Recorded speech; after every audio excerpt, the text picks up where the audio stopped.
Et donc, déjà commencer par me présenter. Donc, moi, je suis Laure Astegno et j'interviens dans les coopératives Ceinture Verte sur la partie accompagnement des porteurs de projets dans le dispositif. C'est dans ce cadre-là que je serai ce soir votre animatrice et que j'essaierai de coordonner les intervenants et de tenir le timing des maîtres du temps. En tout cas, la maîtresse du temps, ce soir, ce sera ce rôle-là qui m'incombera.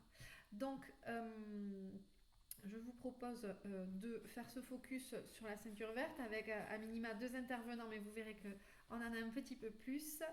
Et je vais commencer, on va rentrer directement dans le vif du sujet avec le démarrage et la présentation d'une des coopératives de Nouvelle-Aquitaine, qui est la coopérative Ceinture Verte Pays de Béarn. Et pour ça, c'est Victor Garcia qui est venu nous en parler et qui est maraîcher coopérateur à Meillon. Bonjour, bonjour tout le monde. Est-ce que vous m'entendez bien? Très bien. Ça va, ok. Oui, bien, alors, bon, je vais faire rapidement une petite, voilà, me présenter. Donc, Victor Garcia, donc moi, je suis installé sur la première ferme du réseau Ceinture Verte, donc en Béarn, à Meillon. Donc, c'est pas loin de Pau.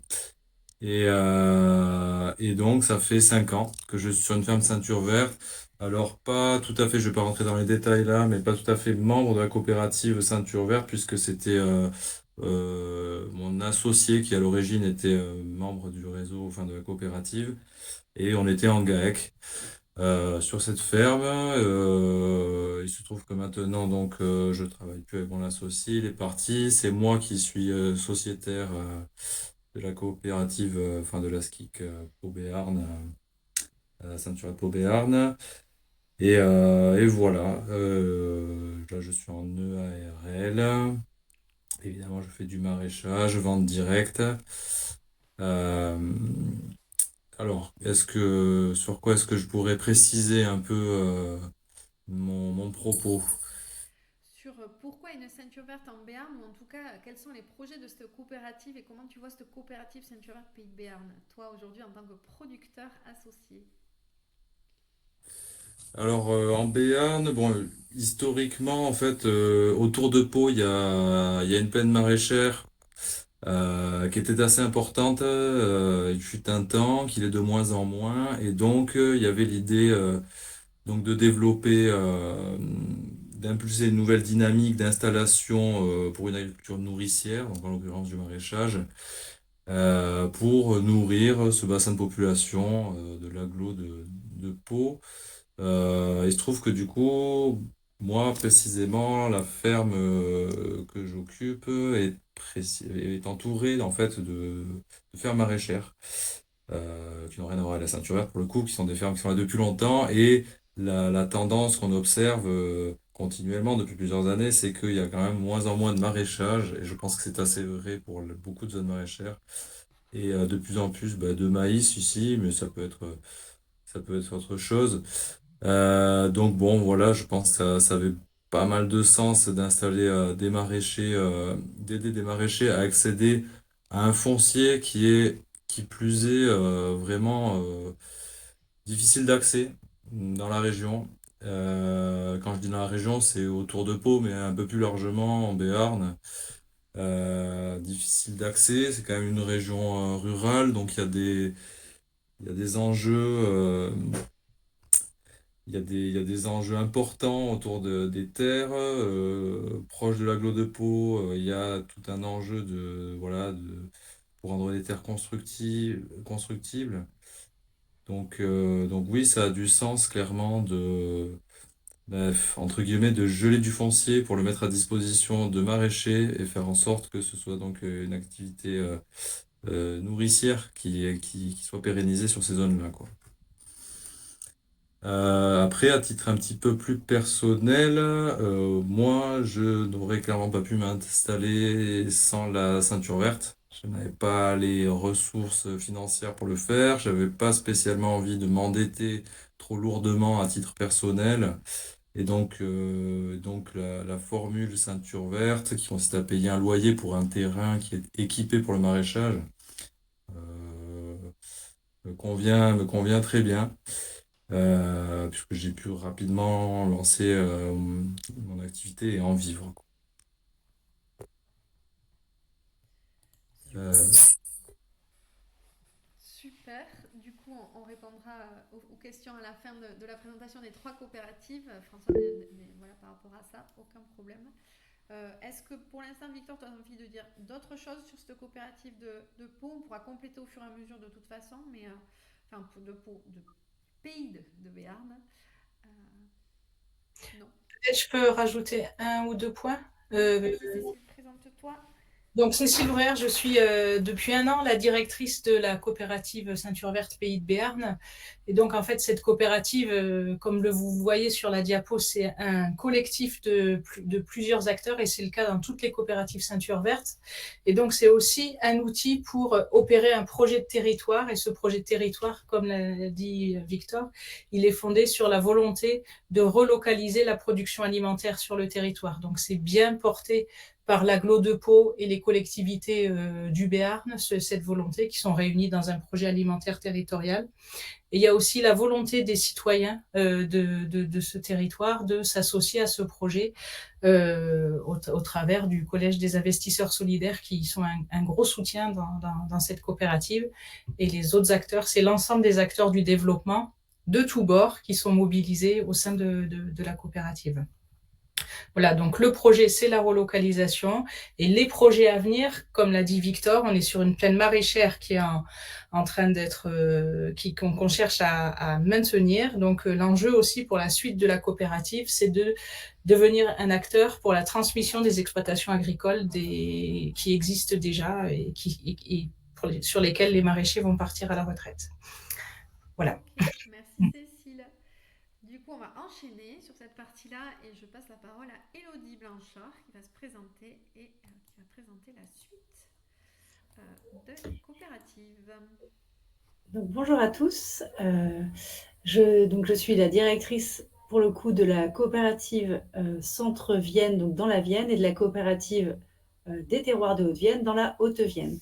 Et donc, c'est des coopératives qui opèrent à l'échelle départementale, pour le coup, contrairement au Béarn. Donc, celle de la Haute-Vienne, elle s'est créée en 2021. Elle a donc 3 années d'existence. Elle a été, on va dire, initiée par Limoges Métropole et pareil, comme dans le Béarn, on a de très nombreux acteurs qui la composent, en gros de l'amont jusqu'à l'aval, avec un collège investisseurs solidaires, donc des habitants, on a à peu près une quarantaine d'habitants, et on a presque tous les acteurs de la production, j'ai envie de dire, souvent je dis sauf Terre de Liens, puisqu'on était trop proches pour être associés dans la même structure. Et pourquoi tout le monde s'est associé là-bas, c'est qu'en Haute-Vienne, on n'a que 5% de la consommation de légumes qui est produite par nos producteurs. C'est-à-dire que 95% de notre alimentation en légumes provient d'ailleurs du département, parce qu'on n'est pas du tout, on est loin de satisfaire nos besoins. Donc il y a un fort besoin quand même de relocaliser de l'alimentation. Et donc, jusqu'à présent, on a une ferme qui est en fonctionnement, on va dire qui est en bonne voie qui décolle depuis son fonctionnement depuis 2022. Et on a des projets de ferme à Bellac et Chéronac là, pour courant 2025, pour des installations début 2026. Voilà dans les grandes lignes. Super. Et donc sur Centre-Vienne. Dans la Vienne, topo à peu près similaire, avec une collectivité qui était aussi à l'initiative pour créer cette coopérative départementale, donc qui peut installer des maraîchers à l'échelle de toute la Vienne, qui n'est pas limitée à Grand Poitiers. On a la plupart, les principaux acteurs de la filière agricole qui sont associés. Le besoin est un petit peu moins important puisqu'il y a quand même des gros légumiers qui restent encore sur Centre-Vienne. La nuance, c'est que ces gros légumiers ne fournissent pas forcément l'approvisionnement local. Et donc, c'est un peu complexe. Nos fermes, même si on ira dans le détail, mais elles sont suffisamment grandes pour faire un peu de diversification. Voilà. On en parlera par la suite, j'imagine, Laure, tu aborderas ce point-là. Voilà, là, j'abordais juste la partie historique. Et on a 2 fermes donc, en cours de création sur Centre-Vienne qu'on va vous présenter par la suite. Donc, merci pour interventions. Du coup, on termine la première partie qui était une présentation rapide des coopératives de territoire, mais aussi pour que les personnes que vous avez vu intervenir, ça incarne aussi un petit peu ces dispositifs. Donc il y a des questions qu'on va reprendre sur cette première partie de François sur le maire de Pau est-il un bon soutien? Donc Cécile, je te laisse peut-être répondre rapidement à cette question. Oui, enfin, en fait, l'acteur, le président de la coopérative, c'est pas le maire de Pau, c'est le vice-président de l'agglo de Pau, délégué à l'agriculture. Et le maire de Pau a à cœur ce projet, hein, puisqu'il l'a présenté dans le cadre d'un projet européen, et la ville de Pau, avec la ceinture verte, a été lauréate d'un prix européen sur les Cities Awards. Et donc là, le maire de Pau était à la manœuvre pour promouvoir ce projet au sein de ce collectif européen sur l'alimentation. Merci. Et donc l'autre question de François était, et je pense qu'on va l'aborder, donc le maraîchage seule production ou diversification possible. J'ai envie de dire, ça fait une bonne transition. Merci François. Et on va pouvoir y répondre sur la deuxième partie. Si jamais on ne répondait pas ou ça ne vous satisfaisait pas la réponse, n'hésitez pas à le mentionner sur le côté. Donc, je vous propose de continuer avec, sur la deuxième partie, en introduction, je me permets de faire un petit rappel sur la proposition des coopératives Ceinture Verte, notamment pour les porteurs de projets. L'idée du dispositif, c'est bien des conditions favorables pour démarrer, et Victor l'a bien dit, c'est une ferme aménagée prête à accueillir une ou un maraîcher. Cette mise à disposition de ferme, c'est accompagné aussi d'un suivi technique par un tuteur non expérimenté, un accompagnement technico-économique en partenariat avec les structures de développement agricole du territoire. Donc Arnaud va enchaîner et nous dire plus concrètement en quoi consiste cet accompagnement.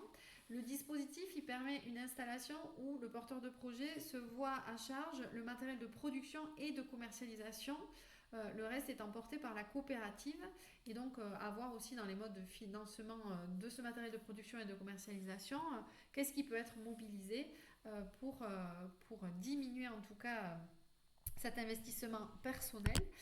L'autre point qui est important à garder en tête dans ce dispositif, c'est qu'on est sur un libre choix des statuts, que ce soit juridique, fiscal et social. On est bien sur du chef d'exploitation à la MSA et non du cotisant solidaire.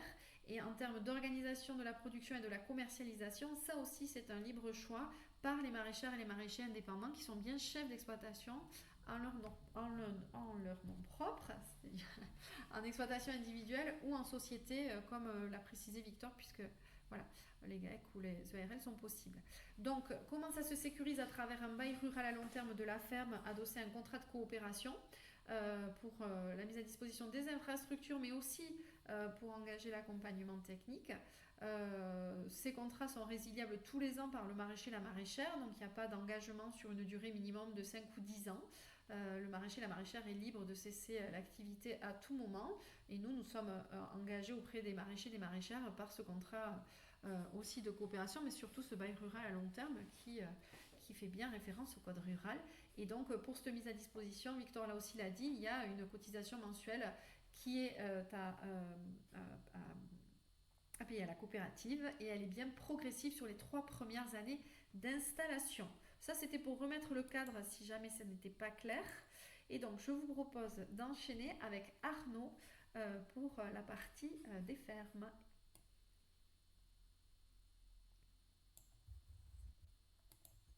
Merci Laure, bonjour à tous et toutes. Donc je suis Arnaud Dutheil, je suis responsable des activités techniques pour les coopératives Ceinture Verte de Nouvelle-Aquitaine, c'est-à-dire que j'accompagne mes 2 directrices qui se sont présentées pour l'expertise foncière, l'aménagement des fermes et l'accompagnement des néo-installés maraîchers.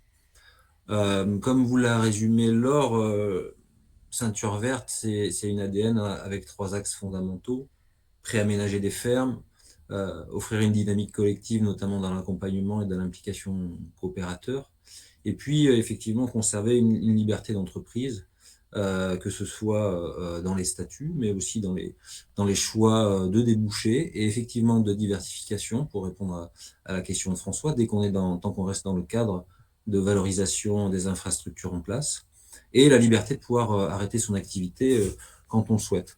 Moi, je vais rentrer dans le vif du sujet des éléments plus techniques et plus liés aux fermes. Je vais vous dire quelques mots sur les aménagements de base qu'on retrouve sur les fermes ceinture verte, sur à peu près toutes les fermes qu'on a développées sur l'ensemble de nos coopératives en Nouvelle-Aquitaine et France entière. On a 4 infrastructures fondamentales fixes qui sont donc financées et propriétés des coopératives de territoire. Une serre multichapelle systématiquement de 1500 m², qu'on a voulu bien équiper et très fonctionnelle, c'est-à-dire des pieds droits, de la ventilation, de bons équipements d'irrigation. Un système d'irrigation qui permet de sécuriser l'enjeu d'irrigation des cultures, c'est un élément clé, c'est un élément fondamental de sécurisation des fermes qui va devenir de plus en plus crucial. Alors le Béarn n'est pas encore le secteur le plus concerné par le manque d'eau, mais le nord de Nouvelle-Aquitaine et la Nouvelle-Aquitaine en général est plutôt concerné. Donc on sécurise les accès d'irrigation, c'est-à-dire l'accès à la ressource qui peut prendre plusieurs formes. Réserve d'eau, forage, plus rarement un accès à la ressource d'eau potable. Et la coopérative aménage l'ensemble du réseau, à la fois le système de pompage et les réseaux d'irrigation qui distribuent jusqu'à toutes les entrées de parcelles. Voilà, reste à la charge et à la volonté des porteurs de projets d'aménager leur système d'irrigation aérien en plein champ en fonction de leurs orientations techniques. Troisième composante d'infrastructures fondamentales et associée au site, un ensemble de bâtiments, de structures, un bâtiment de 50 m², qui est aujourd'hui un bâtiment en panneau sandwich préfabriqué sur dalle béton, dans lequel on aménage tous les éléments fonctionnels d'une légumerie, à savoir chambre froide, électrification et connexion à l'eau pour le nettoyage et l'aménagement d'une station de nettoyage des légumes. On aura des photos d'illustration un petit peu plus loin, hein, vous inquiétez pas quand on va vous présenter les fermes disponibles. À ce bâtiment de 50 m², qui est donc le poumon de la ferme, est associé un bâtiment de stockage aujourd'hui en format plus léger, type tunnel bâché à camion, qui permet de mettre à l'abri l'ensemble de vos matériels et stocker vos intrants et autres contenants. Quatrième élément essentiel également, la viabilisation et la sécurisation des accès. Alors là, effectivement, c'est moins standard que les 3 premiers, puisque chaque site a sa topographie, a sa configuration. Et ce qu'on entend par la viabilisation, la sécurisation, c'est la viabilisation de parking, de voies d'accès, de clôture, le cas échéant, de portail, voilà, qui vous permettent de travailler en totale sécurité. Ça, c'est la partie donc aménagement. On pourra la détailler un peu plus en visuel donc sur les 2 fermes qu'on va vous présenter disponibles dans le nord et le sud de la Nouvelle-Aquitaine. Pour ce qui est de la partie accompagnement, en effet, donc l'accompagnement, il se dessine à la fois au travers d'une équipe salariée, donc vous avez ici pour Nouvelle-Aquitaine les 4 représentants. On a vocation à accompagner le porteur de projet en complément de l'accompagnement PPP classique, et on amène des spécificités dès la phase de réflexion d'installation. On les accueille, c'est le boulot de Laure, c'est aussi mon boulot sur la maturation de leur projet. Et une fois qu'ils s'engagent dans la coopérative, qu'ils deviennent coopérateurs et que la coopérative leur confie les clés de la ferme, ils deviennent locataires, on leur propose, et ça c'est une spécificité ceinture verte, un accompagnement technico-économique vraiment j'ai envie de dire intensif, mais le mot est pas forcément de bon usage en agriculture bio, puisqu'on travaille 100% bio.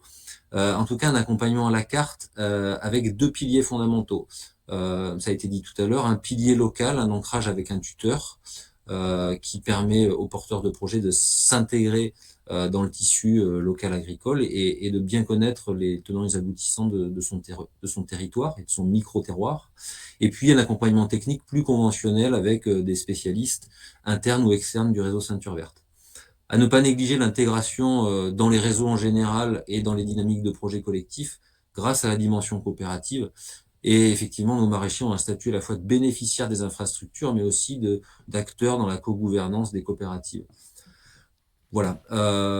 Voilà pour ces 2 éléments fondamentaux de l'ADN ceinture verte. On va passer aux fermes qui sont disponibles. Aujourd'hui, il y a une ferme qui est disponible dans le 64, qui est aménagée depuis 2 ans. Une ferme qui est aussi en cours d'aménagement est bientôt disponible à Bellac, dans le 87. Ce sont ces 2 fermes qu'on va vous présenter. Effectivement, également, Elodie l'a dit, pour également le 87 et le 86, c'est 2 coopératives qu'elle gère. On a 2 projets en cours d'études à Jaunet-Marigny, qui est au nord-ouest de Poitiers, vraiment aux portes de Poitiers, à côté du Futuroscope, pour ceux qui connaissent. Et un autre projet en cours d'études et qui est dans ses toutes premières phases d'aménagement également, dans le sud de Vienne, à Chironac. On peut enchaîner. Le site de Sus, cette ferme de Sus fait partie des derniers lots de fermes qui ont été installés sur le Béarn. Sus est plutôt situé en zone rurale, environ 25 km à l'ouest de Pau. On est dans la vallée du Gave d'Oloron, donc un secteur qui mixte à la fois les cultures de maïs et effectivement des cultures aussi annuelles et de prairies.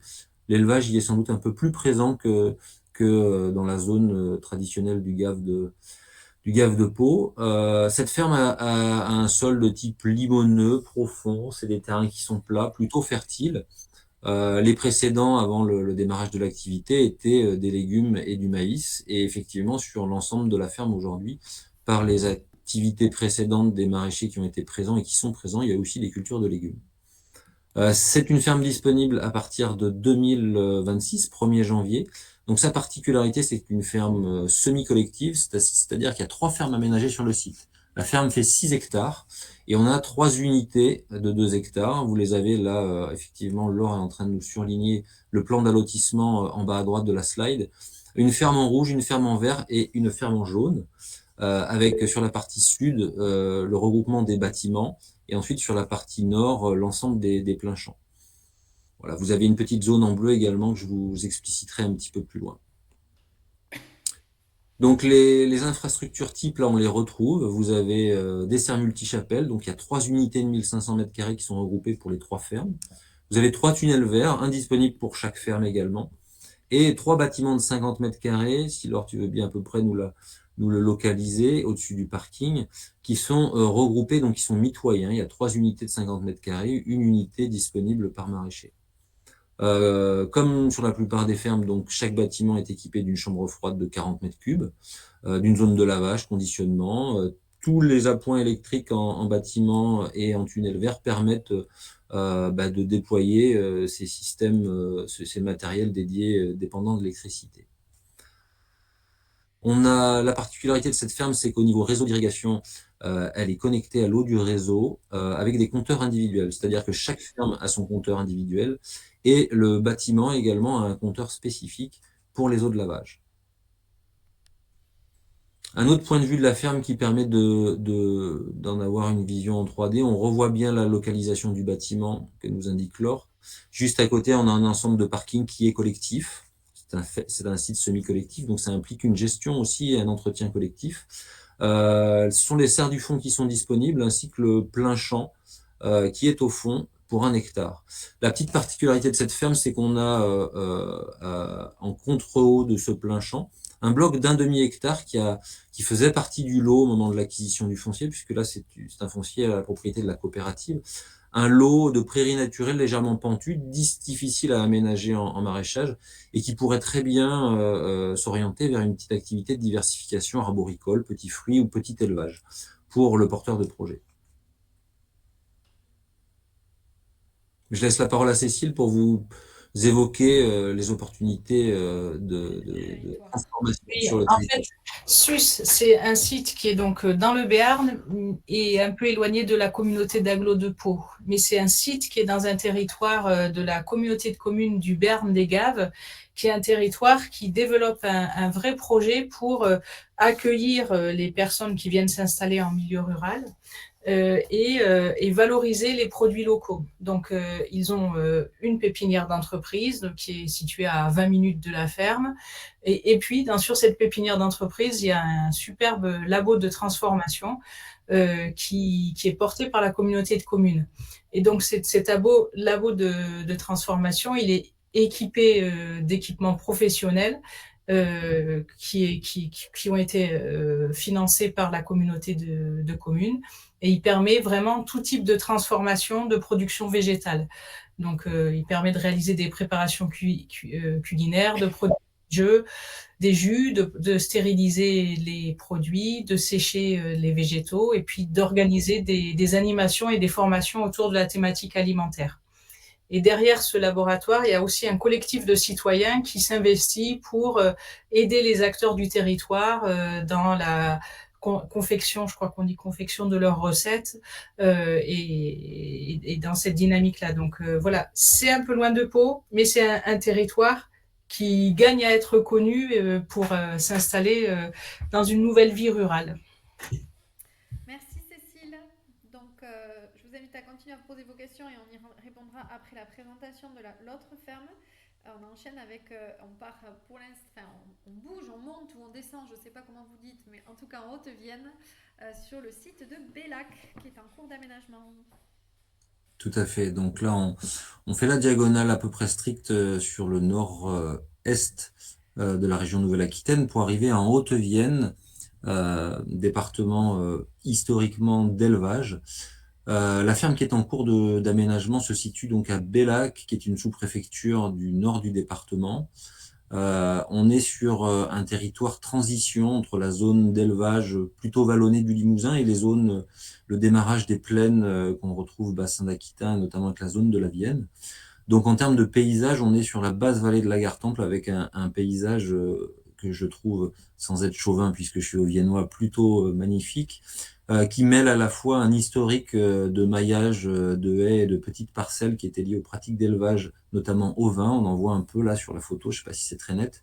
Et puis on a le remembrement faisant et l'évolution des pratiques agricoles du parcellaire qui aussi s'agrandit pour accueillir des grandes cultures. Donc c'est plutôt un contexte diversifié dans lequel le maraîchage n'est pas développé ou peu développé, plutôt des petites structures sur le territoire orientées vente directe. Donc la ferme est en cours de développement sur du foncier qui a été acquis par la coopérative des terroirs de Haute-Vienne, qui était propriété préalablement de la collectivité, de la commune précisément. On a un historique de prairies qui est fauché depuis plusieurs années, qui a permis une certification bio accélérée en 1 an, qui a été demandée en 2024. Donc les terrains sont désormais bio et l'aménagement devrait nous amener à pouvoir accueillir un porteur de projet début 2026. La conception de la ferme, c'est une ferme qui fait 2 hectares. Il y a un peu de réserve foncière qui aura pour vocation d'accueillir possiblement une seconde ferme ou de voir le premier porteur de projet évoluer sur son système. On est comme sur toutes les fermes, je ne vais pas répéter ce que j'ai pu dire sur le Béarn, installé, équipé avec serres, bâtiments, tunnels verts.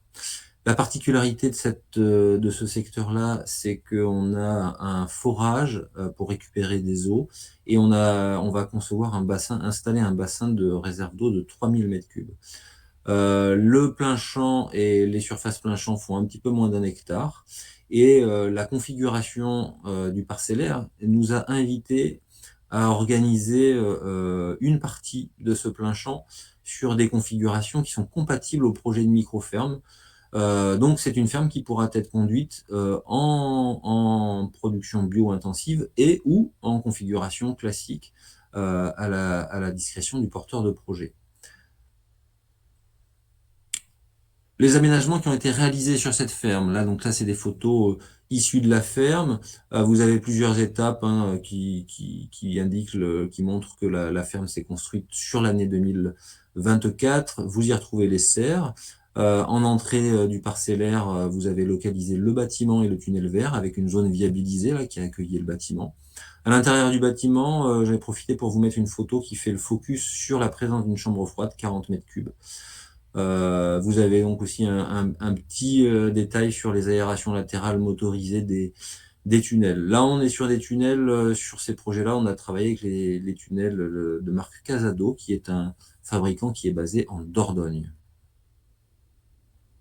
Les éléments qui restent à finaliser sur la ferme, donc je vous disais une réserve d'eau. Donc là, c'est une photo pas contractuelle. C'est à peu près la typologie de réserve d'eau qu'on va faire. Donc c'est pas une bassine, c'est une réserve d'eau qui ne sera pas avec surélévation de digue excessive, ni artificialisation de l'étanchéification.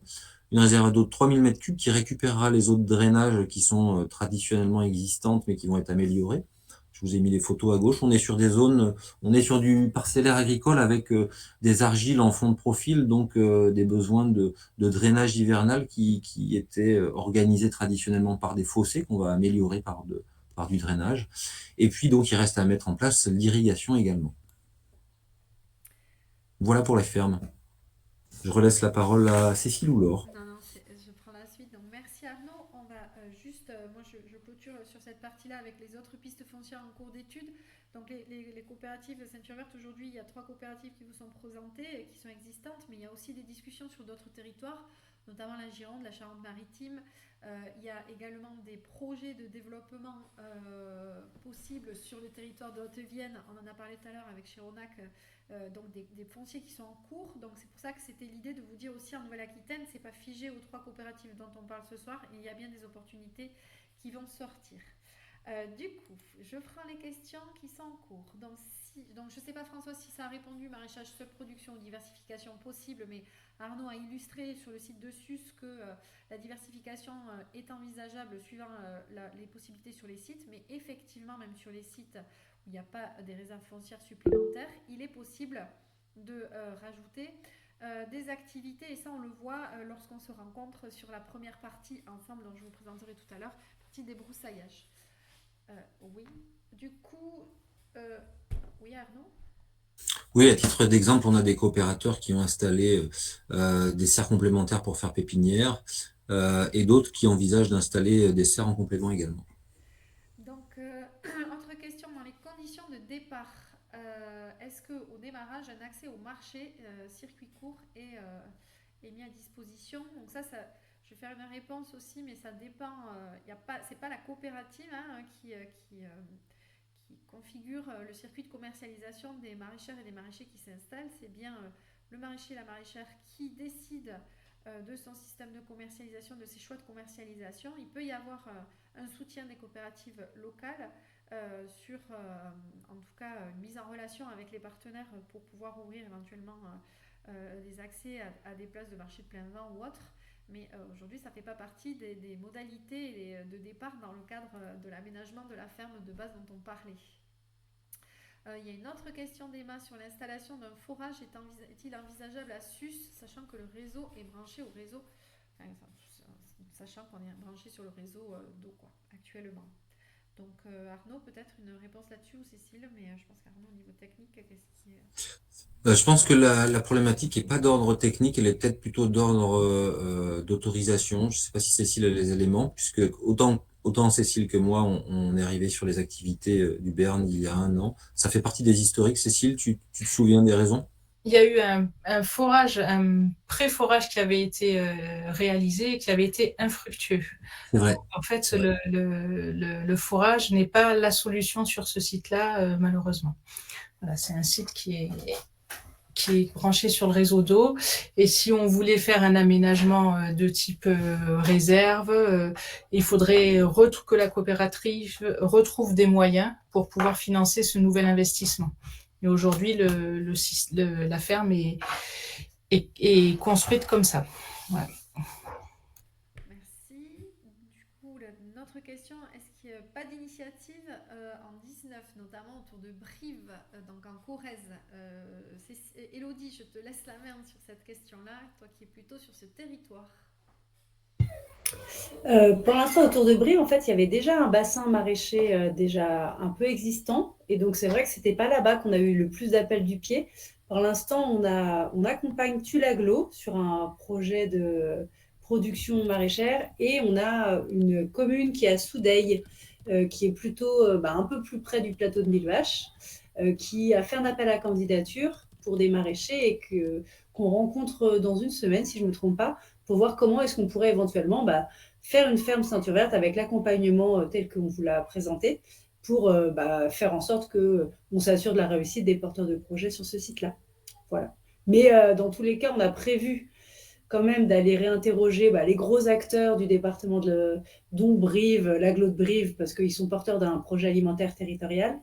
Donc je sais que j'irai les questionner sur leurs intérêts et s'ils ont des envies, mais j'avoue que ça fait un certain temps que je n'ai pas été recontacter mon ancienne collègue des PAT là-bas. Voilà. Donc juste juste pour rajouter, Elodie, sur les territoires où la ceinture verte n'est pas présente, du fonctionnement des coopératives, c'est que ça soit bien un projet qui émane du territoire et qui soit bien sollicité par les partenaires du territoire qui se mobilisent et qui souhaitent se coordonner autour des coopératives.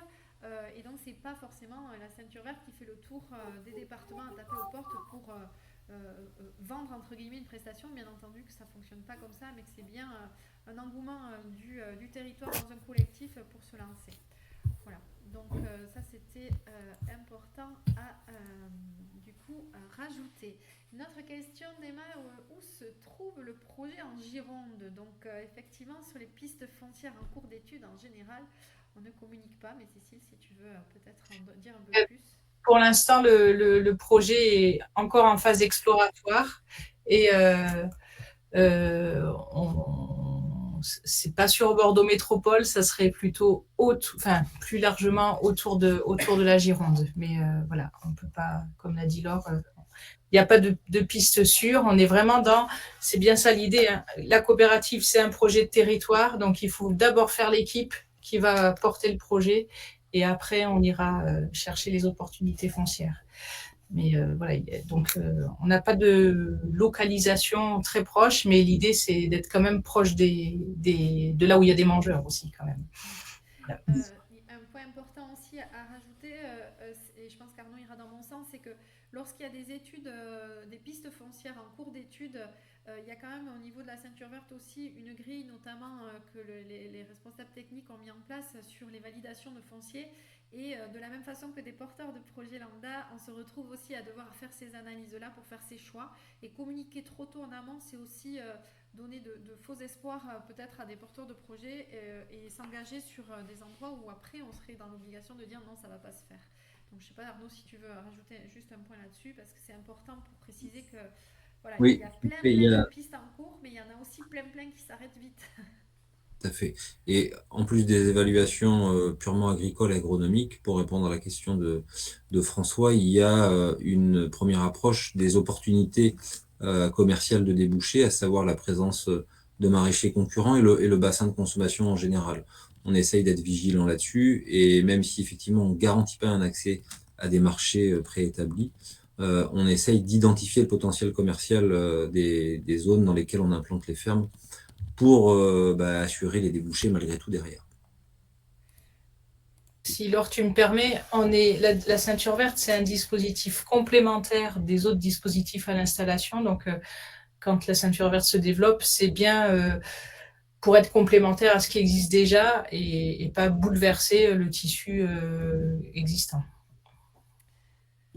Merci pour cette précision, Cécile, importante. Moi, je vais juste basculer sur cette diapo-là et puis ensuite on pourra continuer à échanger sur les questions peut-être transverses aussi et peut-être au niveau des participants, peut-être questionner Victor aussi si vous le souhaitez par rapport à certes voilà, sa position en tant qu'associé producteur de coopérative mais aussi maraîcher nouvellement installé. Donc ne pas hésiter. Candidater pour une des fermes de coopérative, d'ailleurs ils m'en connaissent, de Nouvelle-Aquitaine, c'est un accompagnement au dispositif qui est individualisé dans le cadre de la ceinture verte. C'est-à-dire qu'on commence par un point commun avec vous, porteurs de projet, avec Arnaud, tous les trois, sur soit une présentation d'une ferme, sur des éléments techniques ou également les éléments attendus, puisqu'il y a bien un dossier de candidature lorsqu'on candidate sur une des fermes, c'est-à-dire que la coopérative, les associés vont confier une ferme d'une certaine valeur aussi à des porteurs de projet, l'idée étant de déjà un peu faire interconnaissance là-dessus. Et même si on est sur un territoire où il n'y a pas encore de ferme, c'est très important pour nous aussi de pouvoir rentrer en discussion avec vous au plus tôt pour permettre aussi cette co-construction, notamment dans l'aménagement, dans la limite du possible, mais pour vous permettre aussi de vous approprier le site, surtout lorsque il n'est pas encore aménagé. Donc ça c'est important. Ensuite l'autre étape c'est une lecture croisée d'un pré-chiffrage de projet. Je parle de pré-chiffrage parce que l'idée c'est pas de travailler avec vous sur le montage du chiffrage. Pour ça il y a bien des structures d'accompagnement technique sur les territoires. Mais nous en tout cas avec Arnaud on vous propose une lecture croisée de ce projet-là, un questionnement, une analyse de notre part et puis un échange technique autour pour vous permettre d'avancer sur votre réflexion et votre structuration de projet et puis cette projection sur une ferme ceinture verte. La finalisation du dossier de candidature, lorsque vous la déposez aussi, c'est de vous permettre de présenter votre projet au conseil d'administration de la coopérative en tant que futur associé et à vos futurs associés. Et donc c'est là où est validée en tout cas cette nouvelle entrée dans la coopérative et cette nouvelle installation. Tout ce qui est préparation des demandes de subventions, quelles qu'elles soient, que ce soit la DJA, le prêt d'honneur, les PCAE ou autres, ça se passe bien avec les structures d'accompagnement local. Nous, on vient en relais, nous sommes bien connectés avec l'ensemble de ces structures. Ça fait partie de mon rôle notamment, mais aussi celui d'Arnaud, celui des directrices aussi, d'être en lien avec cet écosystème agricole qui gravite autour de l'installation et transmission également, Cécile l'a dit. Et donc ça, c'est très important pour nous, c'est-à-dire qu'on travaille collectivement, c'est bien la signature de la ceinture verte. Et puis la validation et ce passage à la création d'activités en tant que chef d'exploitation, ben ça se passe par la signature du bail et du contrat de coopération. Voilà, donc ça c'est juste pour que vous ayez en tête les grandes étapes là-dessus, si jamais vous veniez à vous projeter sur une des fermes qu'on vous a présentées ce soir ou sur une des futures fermes qui sortiront de terre sur les départements dont on a parlé ce soir. Je vous proposais en tout cas de poser vos dernières questions. On a encore quelques minutes ensemble, on est dans le timing.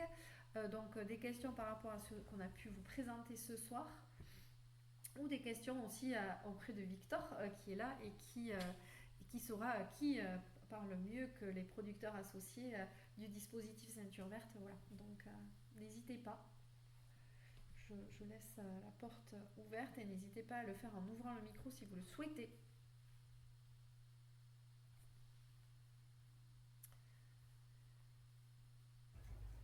Oui, je lève la main et puis j'allume le micro en même temps, mais je veux pas couper la parole, évidemment, pour d'autres interventions. J'étais en train d'écrire une question. Merci beaucoup pour cette présentation, donc qui me permet aussi d'avoir l'information à la source. Je suis adhérent de l'ADR Limousin et aussi du CIVAM Sahel et système agroécologique en Limousin. J'ai une première implantation en Corrèze, c'est pour ça que je posais la question, autour de Brive. Ma question, c'est sur le loyer, et j'ai une question aussi sur la vie coopérative. Alors, le loyer est-il proportionné à des facteurs de production, justement, hein, vous avez évoqué le foncier, les surfaces en tunnel, etc. Est-ce que donc on peut avoir une idée du raisonnement qu'il y a derrière le montant du loyer et si ça s'est avéré effectivement supportable par les porteurs de projets avec le recul que vous avez. Et puis une question aussi alors sur la vie coopérative, c'est-à-dire que dans cet ensemble qui se met en mouvement autour du porteur de projet, c'est assez considérable, hein, d'ailleurs bravo pour cette énergie à consacrer à la mise en relation de toutes ces structures. Est-ce que le porteur de projet qui devient associé, il va participer à cette vie coopérative? Est-ce que c'est quelque chose qui peut devenir engageant et gourmand en termes de temps? Donc, et est-ce qu'on peut le présenter, parce que je crois au collectif et à toutes ces formules, est-ce qu'on peut le présenter de manière positive aussi à partir des expériences que vous avez pu vivre avec des porteurs de projets qui sont devenus coopérateurs? Alors, ça fait pas mal de questions. Moi, je propose de répondre à la première. Merci François. À la première concernant les cotisations. Donc, les cotisations aujourd'hui, elles sont pas en lien du tout avec la production sur l'exploitation. On est bien sur un équilibre en tant qu'investissement de la coopérative. La coopérative va là pour se faire de l'argent, bien entendu. C'est bien d'être sur un équilibre et donc cette cotisation est progressive. Sur la première année, on a des abattements, 50% d'abattements pour permettre le démarrage d'activité. Donc, on est sur un montant de 375 € par mois. La deuxième année, 25% d'abattement s'applique à la cotisation. Donc, on est sur 562,50 € par mois pour le maraîcher ou la maraîchère qui s'installe. Et à partir de la troisième année, on est sur la cotisation de 750 €, la cotisation pleine qui est à la charge de la maraîchère, du maraîcher qui exploite sur la ferme. C'est-à-dire demain c'est un GAEC, c'est une cotisation de 750 € qui est de 3 associés ou que ce soit un maraîcher seul. Donc ça c'est important aussi sur cette partie-là. Donc dans le contrat, aujourd'hui, c'est ce qui est convenu dans le contrat de coopération et qui est présenté avec les conditions générales d'utilisation de sites et autres. Voilà, donc ça c'est pour répondre à la première question. Et ensuite, on va pouvoir abonder dans le reste sans trop... voilà, si jamais d'autres avaient des questions. Mais oui, Cécile. Pour répondre à la deuxième partie de la question, est-ce que c'est supportable par les maraîchers? Sur le Béarn, on n'a pas de défaut de paiement. Donc, c'est vraiment, voilà, et comme c'est la coopérative où il y a le plus de maraîchers, puisqu'il y en a 6 qui sont installés, donc progressivement, ces cotisations sont tout à fait supportables par les maraîchers, du fait aussi de la qualité des équipements qui permettent de produire tout de suite des légumes en quantité. Et sur la partie chronophage, ou en tout cas la partie qui peut être chronophage dans l'engagement collectif, bien entendu, mais en tout cas l'implication que ça peut demander, peut-être, Victor, est-ce que tu as envie, toi, de témoigner un petit peu de ça, ou est-ce que c'est un peu trop frais, ou est-ce que, du coup, les filles, vous voulez apporter des compléments? Oui, moi ça fait pas longtemps que je suis membre de la coopérative, mais en fait je suivais de près, je prenais part à pas mal de réunions déjà auparavant, en tant qu'associé de mon associé qui était lui membre de la coopérative. Bon, donc voilà, on était en GAEC, on était deux chefs d'exploitation. C'est chronophage, je pense qu'alors nous, on a fait le choix en Béarn de monter un comité des producteurs, donc on se réunit de temps en temps entre producteurs pour aborder pas mal de questions différentes, donc qui ont trait à la ceinture verte, mais qui sont quand même pas mal liées au volet production. Après, voilà, on est quand même, chacun d'entre nous est lié à la ceinture verte par un contrat. Et au-delà de ça, comment dire, c'est à la discrétion de chacun voilà, de libérer du temps ou non pour s'impliquer davantage au sein de la coopérative. Mais, euh, mais voilà, je dirais qu'en Béarn, là, sur les 6 fermes installées, on est grosso modo, enfin voilà, on est quand même assez impliqué, mais c'est pas plus chronophage que ça, quoi. On se fait quelques réunions de temps en temps, mais C'est supportable oui, et compatible. c'est ça. Est-ce que François, ça répond à votre question? Est-ce que... Avec une petite particularité aussi, voilà, c'est que on sollicite parfois les producteurs pour visiter leurs fermes, pour différents événements. Donc ça, voilà, c'est quelque chose qui fait partie aussi du modèle ceinture verte. Et puis sur la disponibilité, on fait en sorte d'organiser les temps de réunion sur les périodes où il y a moins d'activité. Oui, je pense que c'est important d'avoir un argument valable aussi vis-à-vis de personnes qui voudraient travailler un petit peu dans leur coin, être tranquille et ne pas avoir à rendre des comptes ou avoir finalement à mettre en commun et avoir cette vie associative. Voilà, donc je cherche aussi les arguments positifs. Emma. Oui, bonsoir. J'aurais aimé savoir s'il était, sachant que visiblement il y a déjà pas mal de fermes dans le Béarn, j'aurais aimé savoir quand même s'il était prévu ou est-ce qu'il y avait été émis l'hypothèse d'installer d'autres fermes, que ce soit Béarn ou peut-être plus à l'ouest des Pyrénées, dans ce coin-là, dans les années à venir, on va dire. Alors, sur le Béarn, oui, l'idée, c'est bien de développer des nouvelles fermes en étant, comme je l'ai dit tout à l'heure, dans la logique de faire en sorte que la ceinture verte, ça soit un outil pour la transmission des exploitations agricoles. Donc, on va vraiment chercher à développer des nouvelles fermes en Béarn qui répondent à cette problématique et peut-être qui vont évoluer vers d'autres systèmes de production maraîchère un peu plus tourné vers la culture légumière, mais c'est vraiment un projet qui est à l'étude. En tout cas, c'est la volonté du territoire d'aller aussi vers ce type de production. Et plus à l'ouest des Pyrénées, vous le savez, on change de région, on passe en Occitanie. Et donc, il faut engager ce ne sera pas un agrandissement de la coopérative Ceinture Verte Pays de Béarn, mais il faudra développer une nouvelle dynamique collective sur cette région. Alors, c'est vrai que pour l'instant, on a choisi de se renforcer en Nouvelle-Aquitaine, la région où on est déjà implanté, mais l'Occitanie est en réflexion aussi quand même. Voilà. Il est 57, Merci. on s'était donné jusqu'à 19h. Est-ce que toutes les questions ont été posées? Je vous remercie, je remercie les intervenants et je remercie les participants pour ce temps court qu'on a essayé de se donner et assez dense en informations. Ce que je peux vous dire, c'est que par la suite, moi je vais vous envoyer par mail aux participants et ceux qui n'ont pas pu participer, mais ces journées où le soleil fait grand beau, il est souvent possible que le temps soit gardé sur l'activité sur la ferme ou autre. Le PowerPoint vous sera envoyé bien entendu, le webinaire aussi, le replay du webinaire pour que vous puissiez le partager. Et puis on reste bien entendu à votre disposition, c'est pour ça que vous avez aussi nos coordonnées à cet endroit-là pour pouvoir entrer en contact. Ne pas hésiter à me contacter en tout cas si vous avez des questions ou des positionnements sur votre propre projet personnel, même s'il est un peu loin de la ceinture verte. La ceinture verte, ça peut être réfléchi comme un plan B ou C. Et parfois les plans B ou C deviennent des plans A. Donc en tout cas, moi je dis qu'il faut toujours ouvrir le champ des possibles et se projeter si on peut. Et puis si ça ne le fait pas, c'est pas grave non plus. Voilà, nous en tout cas, on reste à votre disposition. Donc très bonne soirée à vous et peut-être à bientôt. Bonne soirée à tout le monde. Merci beaucoup.